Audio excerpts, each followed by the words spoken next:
যোগ।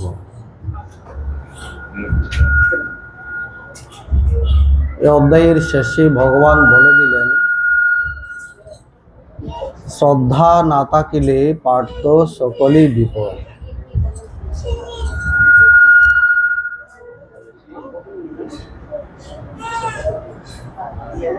এ হলো শ্রদ্ধার রূপ। তা আমরা দেখুন, যারা চণ্ডী পাঠ করেন বা শুনেছেন, সেখানেও দেখবেন যা দেবী সর্বভূতেষু শ্রদ্ধা রূপেণ সংস্থিতা। হে দেবী, তুমি শ্রদ্ধা রূপে অবস্থিত, তাই তোমাকেই প্রণাম করছি। এই শ্রদ্ধাটা কি? আমাদের শাস্ত্রে বলা হচ্ছে, গুরু বাক্য শাস্ত্র বাক্যকে প্রত্যক্ষের ন্যায় বিশ্বাস করার নাম শ্রদ্ধা। শ্রদ্ধ যোগ ধা, শ্রদ্ধ শব্দ তল সৎ, সৎকে ধারণ করার নাম শ্রদ্ধা।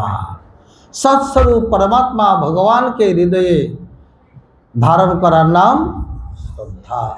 সৎস্বরূপ পরমাত্মা সকলের মধ্যে আছেন, সেই বোধে সকলকে সম্মান স্নেহ ভালোবাসার নাম শ্রদ্ধা। সৎস্বরূপ ভগবানের বিধিবিধান মেনে চলার নাম শ্রদ্ধা। শ্রদ্ধার এমনই মহিমা।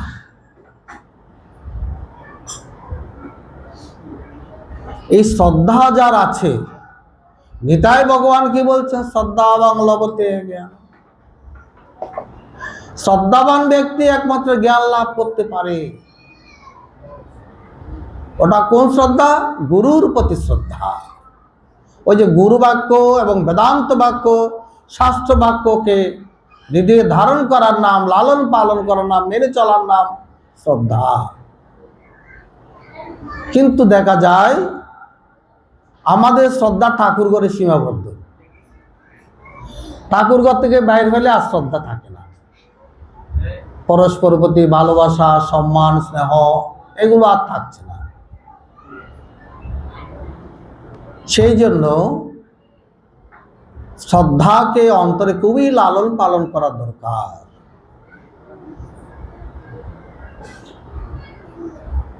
গণেশের যে মাতৃভক্তি, মাতৃশ্রদ্ধা আমরা দেখতে পাই শাস্ত্রে, মাকে তিনি কিভাবে শ্রদ্ধা করতেন। মাকে তো আমরা সবাই শ্রদ্ধা করি, মার কথা শুনি, মাকে প্রণাম করি, কিন্তু গণেশের মাতৃভক্তি কিন্তু অন্যান্য কারোর সঙ্গে তুলনা হয় না। মায়ের গলায় বহু মূল্যবান হার আছে। দুই পুত্র উপস্থিত, কার্তিক আর গণেশ চুপ করে বসে থাকে, কথার মাঝে কথা বলবে না। এখন দুই পুত্রের এই লোভ হয়েছে মায়ের হাতটা প্রাপ্তি। মা দুই পুত্রের মনোভাব বুঝতে পেরেছেন, বলে ছোট্ট একটা পরীক্ষা নেই, এই পরীক্ষায় যে পাস করবে তাকে আমার হাতটা উপহার দেব। মা বললেন, তোদের দুজনের মধ্যে যে চতুর্দশ ভুবন ঘুরে আমার কাছে আসতে পারবি, তাকে আমি আমার মূল্যবান হাতটা দেব। কার্তিক খুব চালাক, খুব হাসি, খুব চতুর সৈনিক, বাহন ময়ূর, উড়ে উড়ে চলে যাবে। দাদার নাদুস নদুস শরীর, মোটা, এমনি তো হাঁটতে পারে না। বাহন আরো ইন্দুর, চুপি চুপি চলে, দাদার পক্ষে সম্ভব না। একটু ব্যঙ্গাত্মক হাসি দিয়ে কার্তিক ময়ূর নিয়ে উড়া দিল, বলে এটা তো আমিই পাবো, দাদার পক্ষে এটা সম্ভব না। কার্তিক চলে গেল। গণেশ, সিদ্ধিদাতা গণেশ, গণপতি ভগবান, তিনি মনে মনে হাসছেন। আর তিনি দেখতে পাচ্ছেন যে রত্ন সিংহাসনে বাবা মা বসে আছেন, মাতা পার্বতী আর মহাদেব। মাতা পার্বতীর শরীরের মধ্যে দিব্য দৃষ্টি দেখতে পাচ্ছেন চতুর্দশ ভুবন। যার সিদ্ধি জ্ঞান আছে, সিদ্ধি দান করার ক্ষমতা আছে, সেই তো সবকিছুই দেখতে পায়। চতুর্দশ ভুবন মায়ের মধ্যে। মাই তো সৃষ্টি সংহারকারিণী, যে মা থেকে অনন্ত ব্রহ্মাণ্ডের সৃষ্টি হয়েছে, জগৎ পালিনী মা, সেই মায়ের মধ্যে ব্রহ্মাণ্ড, অনন্ত কোটি ব্রহ্মাণ্ড, শুধু চতুর্দশ ভুবন নয়। চতুর্দশ ভুবনটা তো একটা ব্রহ্মাণ্ডের কবরা কবর। আমাদের এই ব্রহ্মাণ্ডে অনন্ত কোটি ব্রহ্মাণ্ড আছে। বলছে তুমি গায়ের লোম গণনা করে বলতে পারবে, ধুলি গণনা করে বলতে পারবে, ব্রহ্মাণ্ডের কত সীমা আছে বলতে পারবে না, এত ব্রহ্মাণ্ড আছে। তুমি সুন্দর করে মাকে প্রদক্ষিণ করে, মাকে প্রণাম করে, চুপ করে মায়ের ধ্যানে বসে রইলেন। ইতিমধ্যে এসে গেল কার্তিক। আর এক ব্যঙ্গাত্মক হাসি, দাদা এত এখনো যাত্রা শুরু করে নাই। যখনই কার্তিক আসলো, মা সোনার মূল্যবান হারটা দাদা গণেশের গলায় পরিয়ে দিল। মা একে অবিচার, বলে অবিচারও নয়, সুবিচার। তুমি আমাকে স্থূলরূপে দর্শন করেছ, কিন্তু আমার গণেশ সে আমাকে অনন্য রূপে দর্শন করেছেন। তিনি আমাকে অধিদৈব, অধিভূত, অধিযজ্ঞ রূপে দর্শন করেছে। আপনি প্রশ্ন করেছিলেন তার দর্শন তুমি কিছুই না। এই দর্শনের অনুভূতি কিভাবে আসলো? শ্রদ্ধাবান, মাতৃশ্রদ্ধা। মাতৃশ্রদ্ধা থাকার কারণে গণেশ মায়ের আশীর্বাদ প্রাপ্ত হলেন। আজকে অর্জুনের একটা প্রশ্ন দিয়ে অধ্যায়টি শুরু। অর্জুন জিজ্ঞাসা করছেন, যারা শাস্ত্রবিধি জানে না, সাধারণত মানুষ এই কলিকালে শাস্ত্র পড়ার সময় নেই, বা অলসতার কারণে হোক, বা শুদ্ধ বুদ্ধির অভাবে হোক, কিংবা শাস্ত্র চর্চা করার মতো কোনো পণ্ডিত ব্যক্তির অভাবে হোক, জানে না। তো যারা যে পূজাদি করে থাকেন ঘরের মধ্যে, ঘরের পরম্পরায় কেউ মা মগধেশ্বরীর পূজা করছে, কেউ শীতলা পূজা করছে, কেউ সন্তোষী মার ব্রত করছে, কেউ লক্ষ্মী পূজা করছে, সরস্বতী পূজা করছে, কিন্তু ভক্তির সহিত করেন, কিন্তু কোনো বিধি বিধানের পরম্পরা রক্ষা করে না। পূজার তো ক্রম আছে না, হ্যাঁ, নানা প্রকার শুদ্ধি, হ্যাঁ, তোমার জলশুদ্ধি, দেহশুদ্ধি, অঙ্গশুদ্ধি, পুষ্পশুদ্ধি, ভৌত শুদ্ধি, করশুদ্ধি, তারপর পরম্পরা পর পর পর পর কিসের পর কিভাবে পূজার যে বিধিবিধানগুলো তারা কেউ জানে না। তাই সেটাই আজকে অর্জুন জিজ্ঞাসা করেন, য শাস্ত্র বিধিমিশ্রিত যজন্তে শ্রদ্ধান্বিতা, শুধু শ্রদ্ধাশীল যজন করেন, পূজা করেন। তাদের এই যে পূজা, তাদের যে নিষ্ঠা, এর কি কোনো মূল্য নেই? শুধু কি শাস্ত্রের বিধিবিধানের এই মূল্য? প্রশ্নটা কেন করলেন অর্জুন? অর্জুন এই জন্যই করলেন, 16 অধ্যায়ের শেষের দিকে ভগবান বলছেন, শাস্ত্রবিধি পরিত্যাগ করে যারা জীবন যাপন করে তারা না সুখ পাবে না সিদ্ধি পাবে। তখন অর্জুনের মনে প্রশ্ন হলো, শাস্ত্র তো অনেকেই জানে না, অথচ তারা পূজাও করে, খুব ভক্তির সহিত করে, শ্রদ্ধার সহিত করে, শুধু শাস্ত্রেরই শুধু মূল্য আছে, শ্রদ্ধা ভক্তি কি কোনো মূল্য নেই? এটা হচ্ছে অর্জুনের জিজ্ঞাসার লক্ষ্য। তো ভগবান উত্তরটা খুব কৌশলে দিয়েছে, সরাসরি বলেনি। সংস্কার যেমন যার, শ্রদ্ধাও তেমন তার। সংস্কারটা কি? আমরা এই জীবনে বর্তমানে আমরা যে অভ্যাসগুলো করছি, এগুলো সংস্কার রূপে জমা হচ্ছে।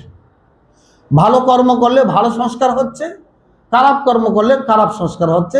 এর পরিণামটা আমরা ভোগ করতে পারবো আগামী জন্মে, প্রভাবটা ওখানে চলে যাবে। তো এই যে আমাদের জন্মে যে আমাদের যে টেন্ডেন্সি চলছে, প্রবণতা চলছে, কর্মের প্রবণতা, ভক্তির প্রবণতা, জ্ঞানের প্রবণতা, কিংবা বিষয়ের প্রতি আকর্ষণ, যার যে আকর্ষণটা আপনারা দেখতে পাবেন, ওটা তার আগের জন্মের সংস্কার। আগের জন্মে সেই বিষয়ের প্রতি সে একনিষ্ঠ। কারো বিষয়ের প্রতি নেশা, কারো ভগবানের প্রতি নেশা, হ্যাঁ, কারো ভোগবিলাসের প্রতি নেশা। এরকম মানুষের অনন্ত কামনা বাসনা, অনন্ত কামনা বাসনা দিয়ে তাদের মন যাচ্ছে। তো ভগবানের সংস্কার যেমন যার, শ্রদ্ধাও তেমন তার। পরম পুরুষ নিত্য শ্রদ্ধাময়। আমাদের অন্তরের মধ্যে শ্রদ্ধাময় পুরুষ বসে আছেন, অন্তরে শ্রদ্ধাময় পুরুষ বসে আছেন। আমি যেটা অভ্যাস করে পূর্বজন্মে করে এসেছি, এই জন্মে তারই একটা প্রবণতা দেখছে। সেই প্রবণতা অনুসারে কারো সাত্ত্বিকী শ্রদ্ধা, কারো রাজসিক শ্রদ্ধা, কারো তামসিক শ্রদ্ধা। ভগবান বলছেন ত্রিবিধা ভবতি শ্রদ্ধা দেহি নাংসা স্বভাব। এই শব্দটার প্রতি একটু ধ্যান দিতে হবে।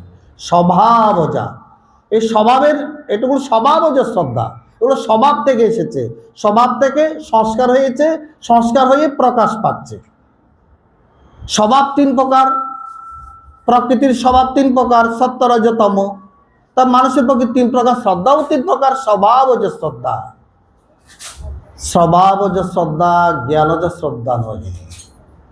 এই স্বভাব শ্রদ্ধা ব্যতীত আরেক প্রকার শ্রদ্ধা আছে, তাকে বলে জ্ঞানজ শ্রদ্ধা। এই স্বভাব শ্রদ্ধার স্রোতে যারা চলে তাদের কোনোদিন জ্ঞান হবে না, মুক্তিও হবে না। কিন্তু জ্ঞানজ শ্রদ্ধা যার আছে তার জ্ঞান হবে, তার মুক্তিও হবে। এটাকে মোক্ষজ শ্রদ্ধাও বলে, বা জ্ঞানজ শ্রদ্ধা বলে, বা বিশুদ্ধ সাত্ত্বিক শ্রদ্ধা বলে। এখানে যে সাত্ত্বিক, রাজসিক, তামসিক তিন প্রকার শ্রদ্ধার কথা বলেছে, তা স্বভাবজ শ্রদ্ধা বা কেবল সাত্ত্বিক শ্রদ্ধা, রাজসিক শ্রদ্ধা, তামসিক শ্রদ্ধা, জ্ঞানজ শ্রদ্ধা নহে। ওই জ্ঞানজ শ্রদ্ধাকে লাভ করার জন্য এখানে তিন প্রকার শ্রদ্ধার মধ্যে সাত্ত্বিক শ্রদ্ধার প্রতি আমাদের নজর দিতে হবে। এই সাত্ত্বিক শ্রদ্ধা কারা বলে? যারা দেবতার পূজা করে। যজন্তে সাত্ত্বিকা দেবাং যক্ষরক্ষাংসি রাজসা প্রেতাং ভূত গণাশ্চন্য যজন্ত তামসা জনা। বলে যারা সাত্ত্বিক ব্যক্তি, ভালো ব্যক্তি, পূর্বপূর্ব জন্মে যাদের অনেক ভালো কর্ম আছে, তাদের ছোটকাল থেকে দেবতার প্রতি এটা তাদের কি আছে, রুচি আছে। তাই তারা নানা দেব দেবতার পূজা করতে ভালোবাসে। এটা কামনা বাসনা নিয়ে হোক বা না নিয়েও হোক, তারা দেবতার পূজা করে। তারা কোনো ওই যক্ষ রক্ষ ভূত প্রেত পিশাচ এদের কোনো কাছে যায় না। ও যারা গাছা বাড়ি, বৈদ্য বাড়ি, টুকটাক বাড়িতে যায়, এগুলো সব তামসিক ব্যক্তি, এগুলো ভালো ব্যক্তিরা না, যায় না। তা তাদের নজর ওই দিকে, কারো অনিষ্ট করবে বা কেউ অনিষ্ট করলে এটার জন্য যাবে। এগুলো তামসিক ব্যক্তি। কিন্তু সে যদি সাত্ত্বিক ব্যক্তি হতো, সে দেবতার উপর নির্ভর করতো। কারণ আমার দেবতা কি অচেতন? আমরা যে লক্ষ্মী, সরস্বতী, গণেশ ঠাকুর এত পূজা করছি, তারা কি আমার মনের ভাব বুঝে না? তারা ভগবানের শক্তি, ভগবানের শক্তি। দেবতারা হলো ভগবানের শক্তি। দেব দেবী সব ব্রহ্মের চটা, যে জন না জানে হিন্দু ধর্ম সুদা সিন্ধু বিন্দু নাই মানে। মানে ধর্মের দেব দেবতার প্রতি এই মহিমাই বলা হয়েছে সব ব্রহ্মের ছটা, মানে জ্যোতি, ব্রহ্মের কিরণ, ব্রহ্মের শক্তি। এরা ব্রহ্ম থেকে অভিন্ন, এরা অভিন্ন রূপে তুমি তার কাছে প্রার্থনা করো। ওই টুকটাক যুগজাক ওসব যাওয়ার দরকার নয়। ওরা তামসিক ব্যক্তির কাজ। এটা যজন্তে তামসী জনা, তামসিক ব্যক্তি ভূত প্রেতের পূজা করে। আর যারা খুব টাকা পয়সা ধন দৌলত, তারা ওই ধনকুবেরের পূজা করে, যজ্ঞের পূজা করে। যে আমার মনে হচ্ছে তাদের তো কতগুলি অলৌকিক শক্তি আছে, এটা যদি আমি প্রাপ্ত হয়, তার জন্য ওরা দেখবে ঘন্টার পর ঘন্টা জপ করবে। কোনো তামসিক তান্ত্রিক লোকের কথা শুনে, এই তুমি এটা যদি 21,000 পুরস্চরণ করতে পারো, তোমার এই সিদ্ধ হবে। ওরা বলে দে, কতগুলো তান্ত্রিক আছে, তামসিক তান্ত্রিক, যে তুমি এত এত লক্ষবার যদি এই মন্ত্রটা একাশনে জপতে পারো, তোমার এই সিদ্ধ হবে। তো আমাদের কোনো কোনো লোক ওই তাদের এসনায় পরে সেটা করতে যায়। ওগুলো হচ্ছে যজ্ঞ রাক্ষসের পূজা। যারা সাত্ত্বিক ব্যক্তি তারা কি করবেন? যজন্তে, তারা সাত্ত্বিকা দেবাং, তারা সাত্ত্বিক পূজা নিয়ে থাকবে। এই দেবতার পূজা ব্রহ্মানুভূতিতে, ব্রহ্মবোধে, ব্রহ্মের শক্তি রূপে যদি আমরা দেবতা পূজাগুলো করি, আমরা দেবতা পূজা করি, প্রত্যেকে লক্ষ্মী পূজা করি, সরস্বতী পূজা করি, ওইটুকু সীমাবদ্ধ। ব্রাহ্মণ ঠাকুর আমার যেন লক্ষ্মীর দেবতা যেন আমাকে ধন দেয়, আর সরস্বতী পূজার যেন বিদ্যা দেয়। হ্যাঁ, এগুলো আমরা চাইবো, অসুবিধা নেই। দেবীকে ব্রহ্ম থেকে পৃথক যেন আমরা না করি। ওই দেবতা আলাদা একটা ভগবান, আবার ভগবান একটা আলাদা, এটা যেন আমরা না করি। এই জায়গায় যদি আমরা ভুল করি, আমরা বেশি আশীর্বাদ লাভ করতে পারবো না। আমার লক্ষ্মী সরস্বতী চলে গেল। জয় গুরু এসছে, একটু কম এসছে, একটু বাড়ান। হ্যাঁ জয় গুরু, ঠিক আছে। যে আমরা যে সমস্ত দেবতারগুলো পূজা করি, বাবাজি বলতেন তুমি যদি স্বরূপ জেনে ষষ্ঠী পূজাও করো তাতেও তোমার ব্রহ্মজ্ঞান হবে। ষষ্ঠী পূজা জানো তো, যারা বাচ্চা কাচ্চা হয় ষষ্ঠী, ওটা একটা দেবী। কেবল বইলপাতা পুরানোকে ষষ্ঠী পূজা বলে না, ওটা একটা দেবতা, ষষ্ঠী দেবী। ওকে পূজা করে ছেলেদের আশীর্বাদ কামনা করা হয়। বলে ষষ্ঠী, তুমি যদি ওটা ব্রহ্মজ্ঞানে যদি ষষ্ঠী দেবীর পূজা করো, তাই আমাদের বেদান্ত সূত্রে একটা সূত্র আছে, ব্রহ্ম দৃষ্টি উৎকর্ষত্বা, সব কিছু তুমি ব্রহ্ম দৃষ্টি করো।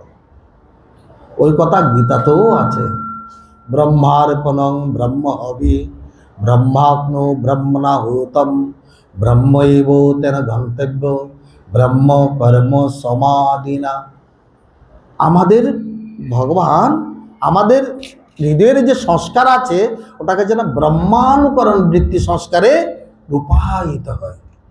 আমাদের অন্তর্গত বৈশ্বিক সংস্কার বা অন্যরকম নানা প্রকার সংস্কার কামনা, যার যার যেরকম কামনা, সব সংস্কারের পূর্ণতা পায় যদি ব্রহ্মানুকরণ অন্তঃকরণ আমাদের হয়, ব্রহ্ম সংস্কার যেন আমাদের হয়। তাই গীতায় ভগবান বারবার ব্রহ্ম শব্দটা উল্লেখ করছেন, অনেক অধ্যায়ে ভগবান ব্রহ্ম শব্দটার কথা বলেছেন। তাই যাতে আমাদের ওই ব্রহ্মান্তকরণ বৃত্তি হয়, অর্থাৎ আমাদের মন বুদ্ধি চিত্তে যেন ব্রহ্মানুভূতি, ব্রহ্মানুসরণ, ব্রহ্মানুচিন্তন, ব্রহ্মানু মনন, ব্রহ্মকে চিন্তন মনন করে, ব্রহ্মকে ব্রহ্মবিত্বাদ ব্রহ্ম, যে নির্গুণ পরব্রহ্ম, নিত্বাদ ব্রহ্ম, যাকে কারোর সঙ্গে তুলনা করা যায় না। জগতে এমন কোনো বস্তু নেই যে ব্রহ্মকে একটু দৃষ্টান্ত দিয়ে বোঝানো যাবে। যার জন্য ঠাকুর রামকৃষ্ণ বলছেন সব কিছু উচ্ছিষ্ট হয়ে গেছে, ব্রহ্ম অনুচ্ছিষ্ট। ব্রহ্মকে কেউ উচ্ছিষ্ট করতে পারবে না। যদি ব্রহ্মের সঙ্গে আমরা নিরূপণ করতে পারি, ব্রহ্ম তখন খণ্ডিত হয়ে যায়, একটা সীমার মধ্যে চলে আসে। তাকে তো সীমিত করা যাবে না, তিনি অনন্ত, অসীম, মহান। তারই শক্তি হলো আমাদের সব দেবতা। ওই দেবতা পূজা করার সময় যদি আমরা মনে করি ব্রহ্ম শক্তির পূজা করছি, এই লক্ষ্মী দেবী আমাদের ব্রহ্ম শক্তি, তুমি যেমন আমাদের সুখ দিতে পারো, তুমি আমাদের মোক্ষও দিতে পারো। সুখদা মোক্ষদা দেবী, তিনি সুখদা, সুখ দান করেন, তিনি মোক্ষদা, মুক্তিও দান করেন। এইভাবে যদি আমরা দেব দেবীর পূজাগুলো করি, তখন আমাদের মধ্যে জ্ঞানজ শ্রদ্ধার উৎপন্ন হবে, অর্থাৎ জ্ঞান উৎপন্ন হবে, মোক্ষজ শ্রদ্ধার উৎপন্ন হবে, অর্থাৎ মুক্তি লাভের শ্রদ্ধা আমাদের মধ্যে আসবে। কেননা শ্রদ্ধা থেকেই মুক্তি হয়। আমাদের একটা যোগসূত্র আছে, শ্রদ্ধা বীর্য সমাধি প্রজ্ঞা পূর্বক ইতরেশম। যার শ্রদ্ধা আছে ভগবানের প্রতি, গুরুর প্রতি, ঈশ্বরের প্রতি, তার মধ্যে কি আছে, তার সাধন নিষ্ঠা বৃদ্ধি পায়। কারো যদি মনে হয় যে সাধনার প্রতি মনোনিবেশ হচ্ছে না, বুঝতে হবে তার শ্রদ্ধার হ্রাস পেয়েছে। অনেকে বলে না সন্ধ্যা করতে ইচ্ছে করে না, একটু গীতা পাঠ করে চলে যায়, তার শ্রদ্ধা নষ্ট হয়ে গেছে। শ্রদ্ধা নষ্ট হয়ে গেছে বলেই সন্ধ্যার প্রতি রুচি কমে গেছে। আর আমার শাস্ত্র বলছে যদি শ্রদ্ধা থাকে, শ্রদ্ধার পর কি আছে, বীর্য। বীর্য মানে কি, সাধন নিষ্ঠা, সাধন পরাক্রম। আমার উত্তরোত্তর সাধনার প্রতি আমার আগ্রহ, ইচ্ছা, প্রবৃত্তি উত্তরোত্তর জাগ্রত হবে। ওটা ছাড়া আমি যেন চলতেই পারি না। আগে ওটা করে তবে আমি ঘরের বাইরে পদাচরণ করবো, পা ফেলবো। তো প্রথমে আমাদেরকে পুরুষাকার প্রয়োগ করতে হয়, চেষ্টা করতে হয়, যত্ন করতে হয়, আমাকে করতে হবে। এটার নাম আত্মশ্রদ্ধা। যার আত্মশ্রদ্ধা আছে, দেব দেবী ভগবান গুরুর প্রতি তার শ্রদ্ধা আছে। যার আত্মশ্রদ্ধা নেই, তার কারো প্রতি তার শ্রদ্ধা থাকে না, টিকে থাকে না। আত্মশ্রদ্ধা হচ্ছে বড়, আত্মবিশ্বাসই হচ্ছে আত্মশ্রদ্ধা। আমি করব, তাহলে শ্রদ্ধা বীর্য। যার শ্রদ্ধা আছে সাধন নিষ্ঠা উত্তরোত্তর বৃদ্ধি পাবে। সে যদি আগে 10 মিনিট বসতে পারতো, সে এখন 1 ঘন্টা বসতে পারে। সে যদি আগে 1 ঘন্টা বসতে পারে, সে এখন 2 ঘন্টা বসতে পারে। তার রুচি এসে গেছে। কেননা তার সাধন নিষ্ঠার মধ্যে তার রুচি এসে গেছে। একটা জিনিস ভালো না লাগলে কেউ বসে থাকতে পারবে না তো। তাই অনেকে সন্ধ্যা করে না, অনেকে বলতে 99% এখানে দীক্ষা নেই বটে, কেউ সন্ধ্যা করে না, বলে তারা নানা বিপদে পড়ে। আর এসে বলছে আমার এই দুঃখ আছে, সন্ধ্যা করো না, তাই কি করবে, দুঃখে তো থাকবে। সরাসরি বলে দিই, আজকে দুই একজন এসে দেখো তোমরা সন্ধ্যা করো না, ঈশ্বরকে ডাকো না, অন্তত বিপদকালে এসে তাই মনে করো অন্তত ভগবানকে ডাকো, সেটাও তো করো না। হ্যাঁ, মার্কেটিং করতে রুচি হয়, সোনা দানা কিনতে রুচি হয়, হোটেলে মোটেলে গিয়ে নানা ভোগবিলাস করতে রুচি হয়, ভগবানের প্রতি রুচি হয় না? এত বিপদে থেকেও তো ভগবানকে ডাকতে ইচ্ছা হয় না? বিপদে ভগবান তার বেশি ডাকতে দিতে হয়। শ্রদ্ধা বীর্য, যখন তার সাধন নিষ্ঠা বেড়ে যাবে তখন স্মৃতি উদয় হবে। কি স্মৃতি?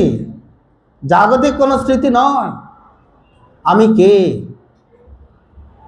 ঈশ্বর কে, তার সঙ্গে আমার কি সম্পর্ক, এই স্মৃতিগুলো তার জাগ্রত হবে। এগুলো বাইরে বই থেকে পড়ে এসব স্মৃতি জাগ্রত হয় না, এগুলো সাধন নিষ্ঠার প্রভাবে স্মৃতি জাগ্রত হবে, আত্মস্মৃতি। সমাধি, যখন সে জানতে পারলো আমি কে, তখন সে তার মধ্যে অবস্থান করতে থাকে। যখন সে এইভাবে অনেকক্ষণ ধরে তার স্বরূপে সে স্মৃতিতে অবস্থান করে, তাকে বলা হয় সমাধি। সমাধি সমতা অবস্থা জীবাত্মা পরমাত্মনো। তখন সে পরমাত্মার মধ্যে একীভূত হয়ে গেল, প্রজ্ঞা জ্ঞান উৎপন্ন হয়ে গেল, মুক্ত হয়ে গেল। এমনই শ্রদ্ধার মহিমা। ওই জন্য ভগবান গীতার চতুর্থই বলেছেন, শ্রদ্ধাভান লভতে জ্ঞানম। এই শ্রদ্ধা প্রাপ্তির জন্য ভগবান আমাদের চারিটি সাধনা দিয়েছেন সপ্তদশ অধ্যায়ের মধ্যে। সে চারিটি সাধনা কি বলে? তুমি সাত্বিক আহার করো, সাত্বিক যজ্ঞ করো, সাত্বিক দান করো, আর সাত্বিক তপস্যা করো। চারি প্রকার সাধনার কথা এখানে বলেছেন। এই সাধনা না করে কেবল বাহিরে বাহিরে ধর্ম চর্চা করলে তাকে না বলা হয় ধার্মিক, না বলা হয় না ভক্ত। আহারে বিহারে যে ঠিক থাকে না, কেবল তিলক মালায় ঝোলায় ফোটায় দিয়ে কি কেউ ভক্ত আর ধার্মিক হতে পারে? পারে না। তাই ভগবান আমাদের যাতে বিশুদ্ধ সাত্বিক শ্রদ্ধার উদয় হয়, জ্ঞানজ শ্রদ্ধার উদয় হয়, মোক্ষজ শ্রদ্ধার উদয় হয়, যেন আমরা মুক্তি লাভ করতে পারি, তাই ভগবান এই শ্রদ্ধাত্রয় বিভাগ যোগে ত্রিবিধ শ্রদ্ধার প্রকারভেদ নির্ণয়ের পাশাপাশি এই সমস্ত সংযম সাধনার কথা জানিয়েছেন। আমরা যদি সে গীতা মতে আমরা প্রতিদিন তো পড়ি, গীতা পড়ে গীতা শুনে গীতার বাণী ধরো, কেউ ধরি না, গীতাটা ধরি, বাণী ধরি না, গীতাটা ধরি তো। আনন্দ গীতে গাইবার সঙ্গে কি বলি? গীতা শুনে গীতার পরে গীতার বাণী ধরো, মানে পালন করো, আচরণ করো।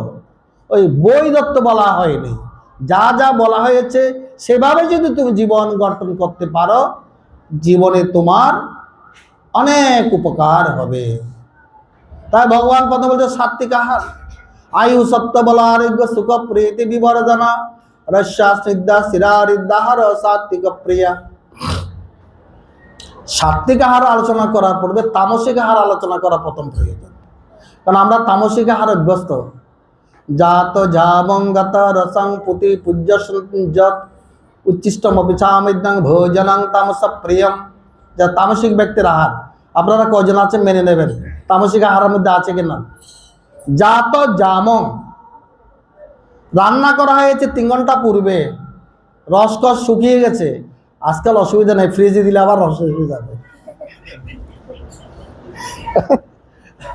এবার বাচ্চারা বুঝতে দেখা আসছে, ওরা ফ্রিজে দিলে রস এসে যাবে, সেটাও তামসিক। জাত জামং, অনেকক্ষণ পূর্বে রান্না হয়েছে, যার গুণ নষ্ট হয়ে গেছে, সেটা যারা আহার করে, গত রসং, রসকস শুকিয়ে গেছে। কিন্তু আমাদের মায়েদের তো ওটা আরো কষিয়ে কষিয়ে কষিয়ে কষিয়ে শুকিয়ে শুকিয়ে খেতে ভালোবাসে। কত তামসিক আহার গ্রহণ করে দেখুন। গীতা মতে আমি বলছি, পুঁথি মানে দুর্গন্ধময়, দুর্গন্ধ এসে গেছে। তো অনেকে চালাকি করে, নানা প্রকার পাতা সোতা দিয়ে গন্ধটা নষ্ট করে দেয়, তারপরে সেটা খায়। পর্যুস্তঞ্চজত মানে বাসি, পচা। উচ্ছিষ্টম অপিচামেদং, উচ্ছিষ্ট মানে অন্যের এঁটো আহার খাওয়া। আজকে তো একটা ফ্যাশন হয়ে গেছে, সন্ধ্যার সময় এক ডালা মুড়ি সোনাম মিশিয়ে সবাই ওখান থেকে খাও, ফ্যাশন হয়ে গেছে। বন্ধু বান্ধবের সঙ্গে এভাবে না খেলে না খেয়ে আজকাল সামাজিকতা রক্ষা হয় না। তাহলে ব্যবসা কম হয়ে যাবে একটু আড্ডা না দিলে। কিন্তু এই দিকে আমি ধর্মের অবমাননা করছি, গীতা পড়ছি, গীতার বাণী মানছি না, এর চেয়ে বড় অবমাননা আর কি আছে। ঠাকুর রামকৃষ্ণের এক মহাত্মা পরম্পরায়, বর্তমান যারা তারা না, অনেক পূর্বের এক মহাত্মা শিষ্যদের বলতেন, খবরদার কেউ কথামৃত পাঠ করবে না। অথচ নির্দেশ আছে যারা মিশন থেকে দীক্ষা নেবে কথামৃত পাঠ করতেই হবে। আর ওই মহারাজ বলছে না, কেউ খবরদার কথামৃত পাঠ করবে না। বলে মহারাজ এরকম কেন নির্দেশ? যে আমি যদি বলি এখন তো আমরা কেউ গীতা পাঠ করবেন না, আপনারা জিজ্ঞাসা করবেন না কেন পাঠ করবো না? ওই মহারাজকে জিজ্ঞাসা, মহারাজ কেন এরকম? বলে কথামৃতের অবমাননা করার জন্য কথামৃত পাঠ করো? কথামৃতের প্রতি শ্রদ্ধা আছে তোমাদের? কথামৃতের ঠাকুর যে কথাগুলো বলে সেগুলো তোমরা পালন করো? বিচারের বিষয়, বুঝবার বিষয়, সঠিক কথাই তো তিনি বলেছেন। আমি কথামৃত পর্ব অর্থাৎ বাণীগুলো পালন করব না, ঠাকুরের প্রতি আমার অমর্যাদা হলো না। গীতা পর্ব ভগবান শ্রীকৃষ্ণের বাণীগুলো গ্রহণ করব না, তো ঠাকুরের প্রতি, গীতার প্রতি, ভগবানের প্রতি আমার অশ্রদ্ধা হলো না। কেমন শ্রদ্ধা হলো? এটা কপটতা। গীতা পড়ছি অথচ আমি ভগবান যেরকম বলতে সেরকম চলছি না, এর চেয়ে বড় কপটতা আর কি হতে পারে? সেজন্য ওই মহাত্মা বলতেন একদম খবরদার কথামৃত কেউ পাঠ করবে না। এখানেও ভগবান বলছেন, দেখো তামসিক ব্যক্তির আহারগুলো দেখো। উচ্ছিষ্টম অপিচা অমেদ্যম, অমেদ্যম মানে কি? অপবিত্র, অপবিত্র এইসব আহারগুলো তামসিক ব্যক্তির আহার। আহার আর সাত্বিকতা দোষ, সাত্বিকতা নষ্ট হয় তিন প্রকার দোষে। তিন প্রকার দোষ আছে: জাতিগত দোষ, আশ্রয় দোষ, আর হচ্ছে নিমিত্ত দোষ। যে আমাদের আহারের সাত্বিকতা নষ্ট হয়, এই ত্রিবিধ দোষে নষ্ট হয়। জাতিগত দোষ কি? বস্তুর যে গুণ, উগ্রতা। পেঁয়াজ খেলে পেঁয়াজের গন্ধ বেরোবে, শাক খেলে শাকের ডেকুর উঠবে, এটা স্বাভাবিক।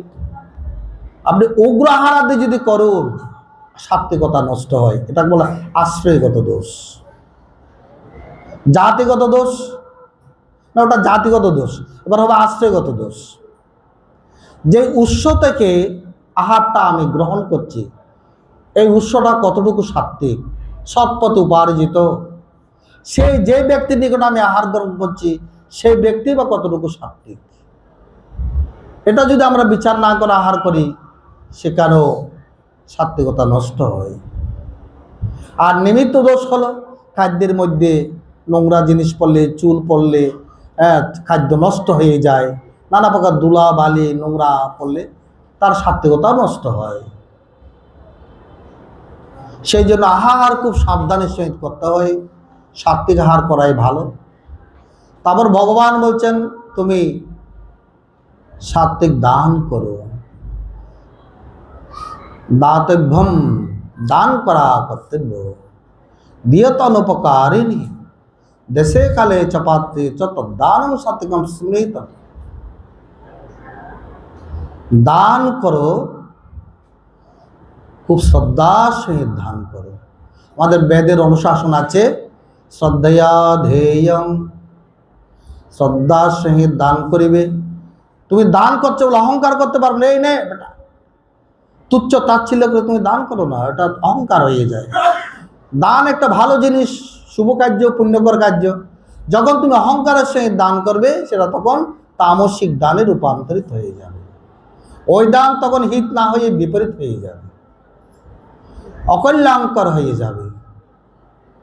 তাহলে শ্রদ্ধয়া ধেয়ং অশ্রদ্ধয়া অধেয়ং, অশ্রদ্ধার সহিত তুমি দান করবে না। যাকে দান করবে তুমি তাকে কি মনে করো? গ্রহীতা না। তুমি যে দান করছো তুমি দাতা না। তোমার মধ্যে ভগবানের যে সত্তা, যে গ্রহণ করছে তার মধ্যেও সেই সত্তা, আমি তার সেবা করছি। সে যদি গ্রহণ না করে আমার দানের কোনো মূল্য নেই। কিন্তু আজকাল আমরা ঢঙ্কা বাজিয়ে দান করি, নেম প্লেট লাগাই, দানের কোনো পুণ্য নেই। ওই দানের কোনো পুণ্য নেই। এক রাজা প্রচুর দান করতেন। যখন জগতের মধ্যে, রাজ্যের মধ্যে করা হতো, কিংবা অতিবৃষ্টি হতো, কিংবা বন্যা হতো, কিংবা প্লাবন হতো, কিংবা মহা দুর্ঘটনায় রাজ্য হতো, তখন তিনি তার দান সত্র খুলে দিতেন। নান যত পারো নিয়ে যাও।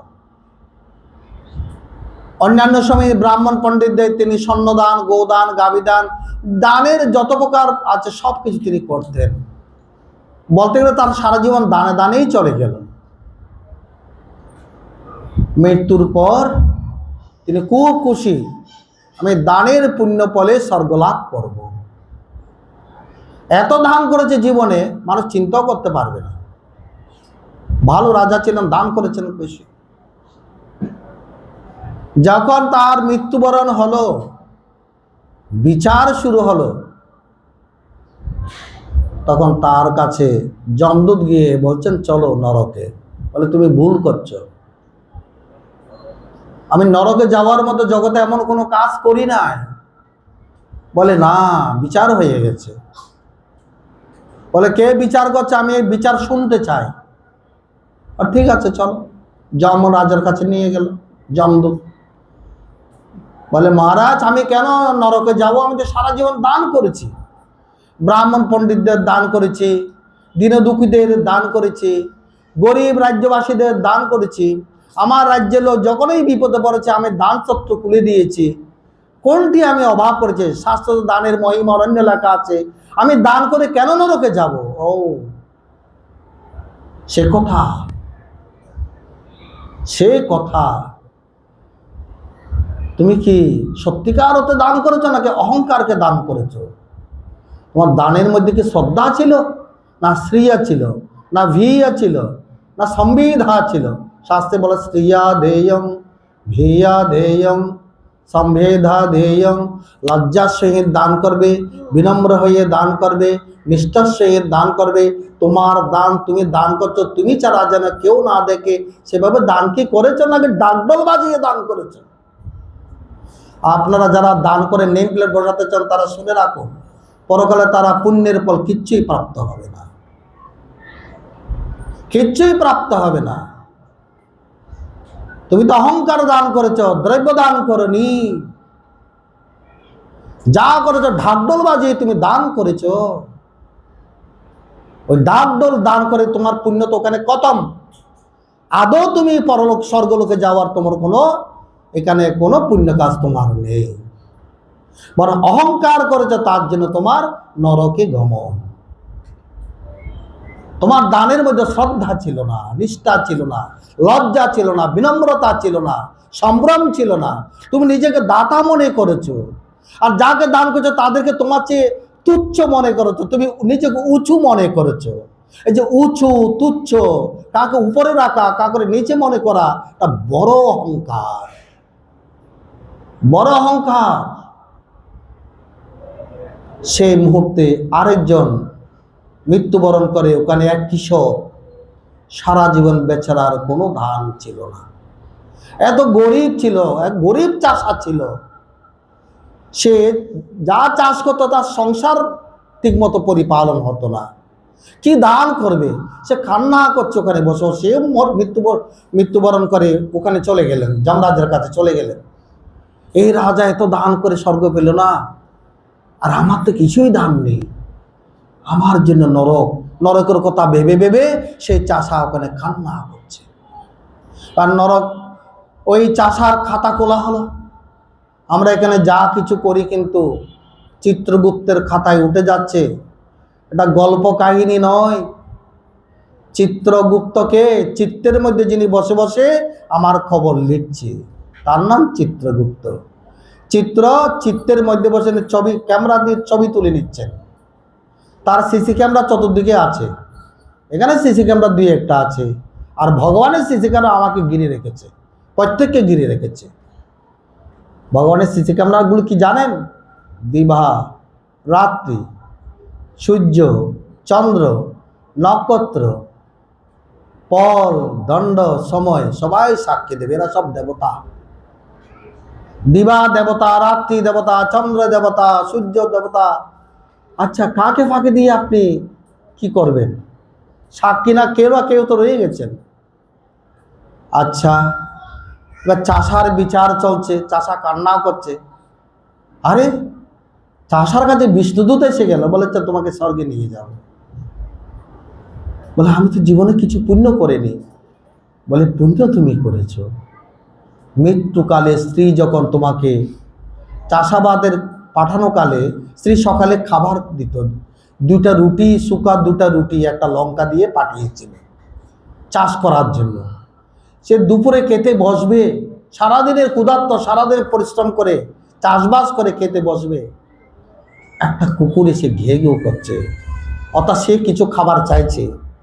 চাষা ভাবছে, আরে আমাকে তো আমার স্ত্রী ঘরে গেলে আবার 2টা রুটি বানিয়ে দেবে, এই কুকুরকে খেয়ে দেবে।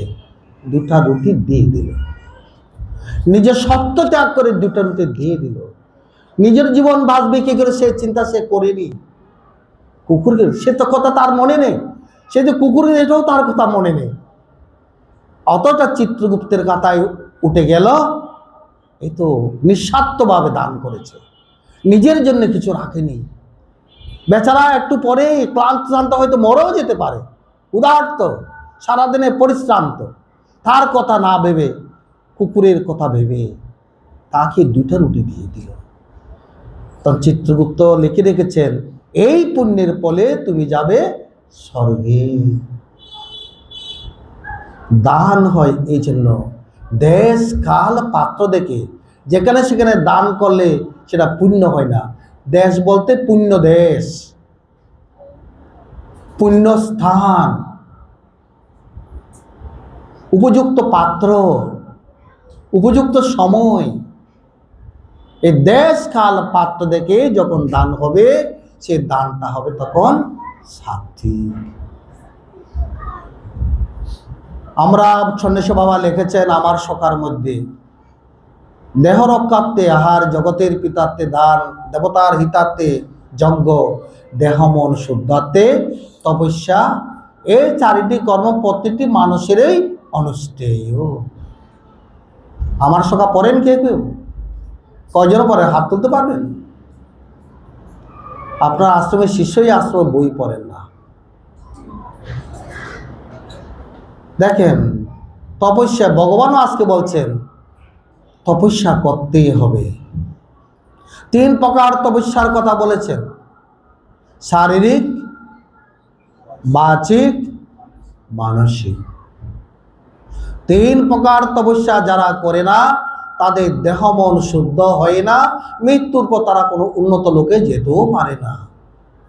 শরীর রক্ষার্থে যেমন আমরা আহার করি, আহারটা সবাই করছেন, দেবতার পিতাতে যজ্ঞ করছেন মানে পুজো করছেন, টুকটাক দানও করছেন জগতের কল্যাণের জন্য, কিন্তু দেহ মন শুদ্ধার্থে তপস্যা তো লবডঙ্কা, কিছুই হচ্ছে না।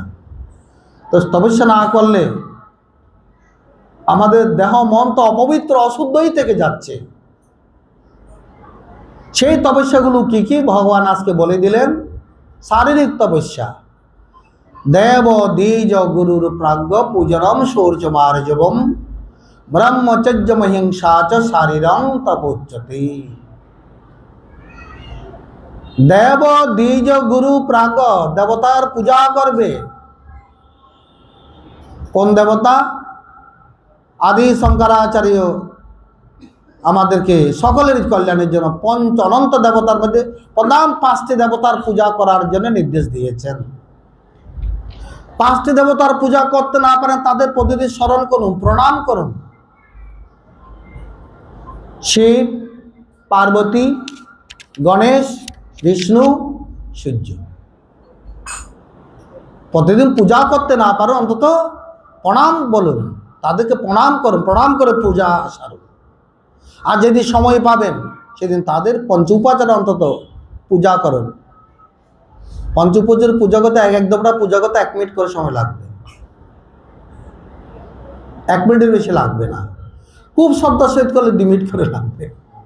তবে আমরা করি না, মন আমাদের চঞ্চল। কেন দেবতার পূজা করলে দেবতা আমাদের কৃপা করে। দেবাং ভাবয়তানেন তে দেবা ভাবয়ন্ত বা পরস্পরম ভাবয়ন্ত শ্রেয় পরম অবাপ্সত। দেবতার পূজা করলে দেবতারা আমাদেরকে সম্বর্ধিত করবে, আশীর্বাদ করবে। আমরা যে তাদের পূজা করছি তার দ্বারা দেবতা সম্মান বোধ করছেন। আমরা দেবতা পূজা করি, তারা সম্মান বোধ করছেন। জগতের লোক আমাকে পূজা করছে, তাদেরকে আমার কিছু দেব কর্তব্য। আর আমি তাই না করে তিনি দেবেন কেন?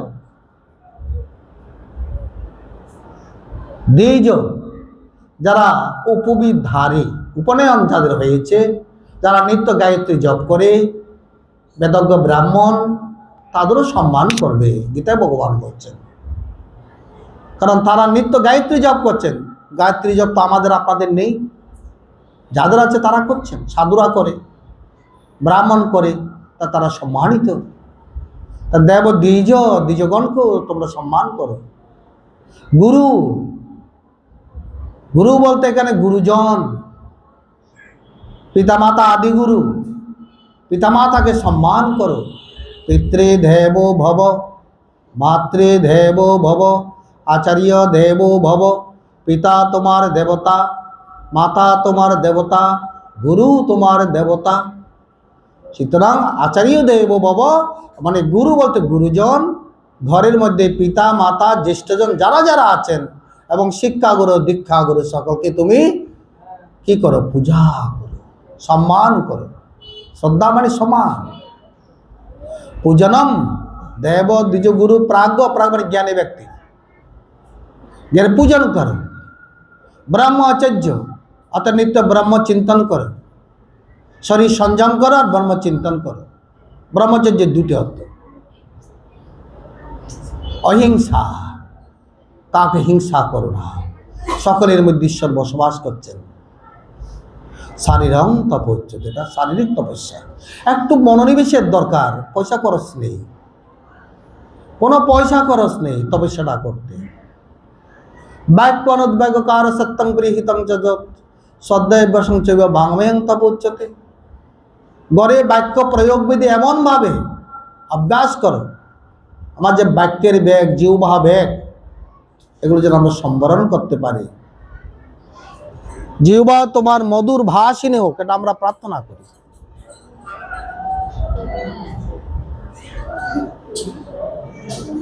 বাচিক তপস্যা ভগবান এত সুন্দর করে আমাদের বুঝিয়েছেন বাচিক তপস্যাটা কি।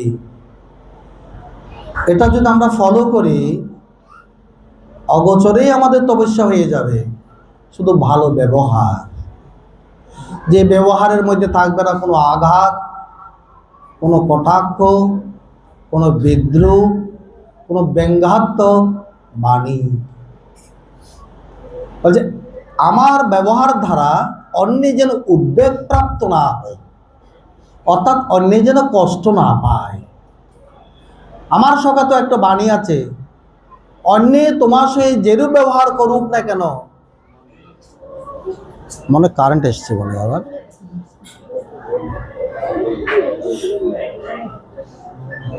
হ্যাঁ কি লোড ছোট ছোট যদি জেনারেটর আনে লোড তো নেবে না। মিনিমাম এখানে 5 কেজির লোড লাগবে। 2 কেজির জেনারেটর আনে এটা ধরবে না। ঠিক আছে, আজকে এখানে সমাপ্ত হোক, পরে আবার হবে আলোচনা কোনোদিন।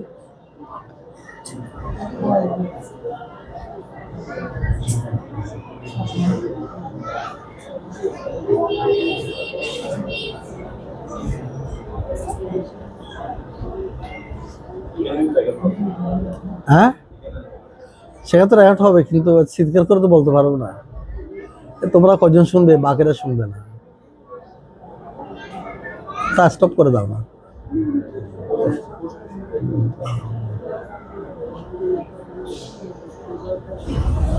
চলছে না তো, কি করব আদি?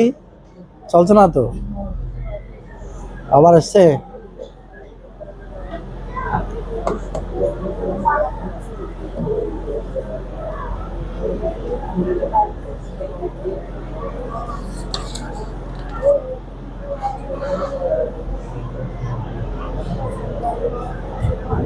জয় গুরু। বাচিক তপস্যা আমার সকা, অন্যে যেরূপ তোমার সে ব্যবহার করুক না কেন, তোমার থেকে যেন সকলে একই রকম ব্যবহার প্রাপ্ত হয়। অত অন্য আমাকে খারাপ ব্যবহার করুক, অসুবিধা নেই, আমার পক্ষ থেকে আমি ভালো ব্যবহারটা করব। যদি না করি কি হবে? আমার জিহ্বা, আমার বাগেন্দ্রিয় নষ্ট হয়ে যাবে। নষ্ট হয় মানে তারা প্রিয়বাসিনী, মিথ্যাবাসিনী এরকম হয়ে যাবে। তো ঋষিরা সেই জন্য ভগবানের কাছে প্রার্থনা করিতেন, যে কি প্রার্থনা করিতেন? বাংমে মনসি প্রতিষ্ঠিতা মনমে বাচে প্রতিষ্ঠিত। আমার বাক্য এবং মন যেন এক থাকে, আমার বাক্য যেন প্রিয় ভাষিনী হয়, মধুর ভাষিনী হয়। ঋষিরা এই বাক্যকে এত বেশি জোর দিয়েছেন, মানুষের মধ্যে যে এত বিভেদ, এত কলহ, এত ঝগড়া বাক্যের দ্বারাই বেশি সংগঠিত হবে। বাক্যের দ্বারা তুমি কাউকে আঘাত করলে, অপমান করলে, অসম্মান করলে, অমর্যাদা করলে সঙ্গে সঙ্গে প্রতিহিংসার ক্রোধ জ্বলতে থাকে, দুজনের মধ্যে কলহ সৃষ্টি হয়ে গেল, এ থেকে আরো কত কিছু হয়ে যাচ্ছে। তো বাক্য ব্যাগ এমন এক প্রকার, বাক্যের দ্বারা যে আঘাত বা দাগ, এটা এই জন্ম নয়, জন্ম ধরেও থেকে যায়। একটা মানুষকে আঘাত করলে ও আঘাত সহজে মোচা যায় না। বলে শস্ত্রের দ্বারা যে আঘাত, ওটা চিকিৎসার দ্বারা ওই দাগ চলে যায়। বাক্যের দ্বারা মনের যে আঘাত, তা কোনোদিন যায় না, চিরকাল সত্যতার বীজ ওখানে উক্ত হয়ে থাকে, তাই বলছেন গীতায় ভগবান বলছেন তোমাদের বাক্য এমনভাবেই প্রয়োগ করা উচিত। তাই এই জন্য আমাদের শাস্ত্রে জিহ্বা বেগ, বাক্য বেগ, উদর বেগ, মনোবেগ, ক্রোধ বেগ, কাম বেগ এগুলো সম্বরণ করতে বলা হয়েছে। এই ছয়টি ব্যাগ মানে ছয়টি যে প্রবণতা, ছয়টি যে আমাদের মনের প্রবৃত্তি, এগুলো যদি আমরা সংযম করতে পারি, সে মানুষ থাকবে না, সে দেবতা হয়ে যাবে। এটাও ভগবান পঞ্চমধ্যে বলেছেন, যাবৎ না মৃত্যু হয় এই জীবনে ধনঞ্জয় কাম ব্যাগ সাম্য করি। ভগবান বলছে স্টপ কর, তার বলা যাবে না। যাচ্ছে আর আসছে, তো অতিথির মতো যাচ্ছে আর আসছে। মৃত্যু হয় এই জীবনে ধনঞ্জয় কাম ক্রোধ ব্যাগ সাম্য করি, যেজন তাকিতে পারে সেই সুখে সংসারে ব্রহ্মে যুক্ত বিবাহ করি। এখানে একটা শব্দ আছে ইম্পর্টেন্ট, ব্রহ্মে যুক্ত বিবাহ করি। যার মন দিবা রাত্রিতে, বিবাহ মানে রাত্রি, দিন রাত ঈশ্বর ভাবনায় থাকেন, অন্যের প্রতি কটূক্তি করা তার সময় কোথায়? অন্যকে আঘাত করা তার সময় কোথায়? এই জন্য ঠাকুর হরিদাস তিলক জপ করতেন, তার মন যেন বাইরের কোনো চিন্তায় ভাবে না থাকে, যেন জবের মধ্যে থাকে, সবসময় যেন জবের মধ্যে থাকে। যার মন ঈশ্বর চিন্তায় থাকে, ভাগবত চিন্তায় থাকে, ঈশ্বরের ভাবনায় থাকে, গীতার ভাবনায় থাকে, সে অন্যকে আঘাত করবে কি করে? সে ভগবত চিন্তা থাকার ফলে ভগবানের কৃপায় তার তো এমনিই সব কিছু সংযম হয়ে যাচ্ছে। এগুলো সংযম করার একমাত্র উপায় এটাই। তসমা সর্বেষু কালেষু যোগ যুক্ত বাবার জন্য যোগযুক্ত থাকো, তুমি ভগবানের সঙ্গে যুক্তই থাকো সর্বক্ষণ।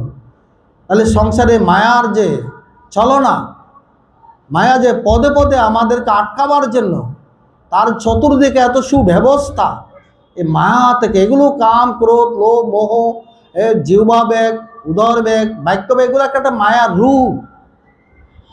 আমরা এই মায়ার জগতের মধ্যে আমরা অবস্থান করছি।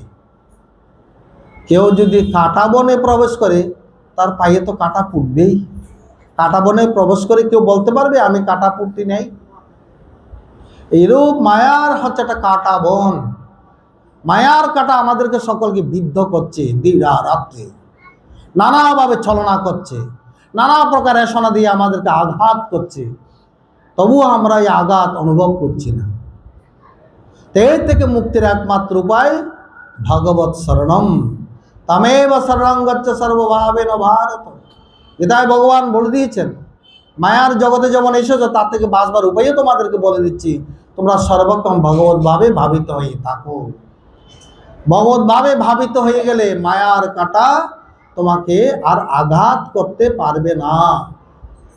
বলছে সাধু শাস্ত্র কৃপায় যদি কৃষ্ণ উন্মুখ হয়, সে জীব নিস্তরে মায়া তাহাকে ছাড়ই, মায়া তাকে ছেড়ে চলে যাবে। যাদের মন ভগবানের দিকে, মায়ার সেখানে কোনো কর্তৃত্ব থাকে না। যাদের মন ভগবান থেকে দূরে চলে গেছে, মায়া সেখানে কর্তৃত্ব করে তাকে ওই কাঁটাগুলো একটা একটা ফুটাতে থাকবে। আর আমরা ফুটতে ফুটতে অসহ্য হয়ে গেলে বলি সংসারে বড় দুঃখ কষ্ট, আর সহ্য করতে পারছে না, একটু কৃপা করুন। আমরা বলি ভগবানকে ডাকো। ভগবানকে ধরে থাকলে মায়া তখন অটোমেটিকলি চলে যাবে। স্বাধ্যায় অর্থাৎ নিত্য গীতাদি পাঠ করা, অভ্যাস করতে হবে। নিত্য গুরুমন্ত্র জপ করাও স্বাধ্যায়। এগুলো বাচনিক তপস্যা। যারা বাচনিক তপস্যা করে তারা বাচনিক পাপ থেকে মুক্ত হয়, যারা শারীরিক তপস্যা করে তারা শারীরিক পাপ থেকে মুক্ত হয়। মনঃপ্রসাদ সম্যক্ত মনোমাত্মা বিনিগ্রহ, যারা নিত্য মনকে সংযম রাখে, মনকে প্রসন্ন রাখে ভগবত ভাবনার দ্বারা, যাদের মনের মধ্যে কোনো কপটতা নেই, দ্বিচারিতা নেই, ভগবান বলছে সেটাই মানসিক তপস্যা। ওই মানসিক তপস্যার দ্বারা মানসিক পাপ কেটে যায়। যারা শারীরিক তপস্যার দ্বারা, বাচিক তপস্যার দ্বারা, মানসিক তপস্যার দ্বারা, এই শরীর মন বাক্য দ্বারা দশবিধ পাপ হয়, পাপ যদি তাদের খণ্ডন হয়ে যায় তারা কি হয়ে যায়? তারা মুক্ত হয়ে যায়। তাই ভগবান সকলের জন্য সকল যজ্ঞ কর্ম যাই কিছু করেন, সকলের প্রারম্ভে ভগবান আমাদের সকলের উদ্দেশ্যে একটি মন্ত্র বলেছেন, যে মন্ত্রটাকে অবলম্বন করে যদি আমরা চলি তাহলে আমাদের জীবন সুফল হবে। ওম তৎসৎ ইতি নির্দেশ ব্রহ্মণাৎ স্মৃতা। বলছে ওম তৎসৎ, এটা মহামন্ত্র। ওম পরমাত্মার মন্ত্র, তত পরমাত্মার মন্ত্র, সত পরমাত্মার মন্ত্র, আর ওম তৎসৎ পুরো একটা অখণ্ড মন্ত্র। এই মন্ত্রের দ্বারা যারা দান যজ্ঞ তপস্যা ধর্ম কর্ম করে, তাদের ওই কর্মের মধ্যে যে নানা প্রকার বৈগুণ্য দোষ, অনিচ্ছাসতে যে দোষগুলো ঘটে থাকে ওগুলো কেটে যায়। তাই ভগবান বলতে সকলে শ্রদ্ধান্বিত হোক, শ্রদ্ধাবান হোক, কেন শ্রদ্ধা না থাকলে পার্থ সকলেই বিফল। ওম তৎসৎ। জয় গুরু।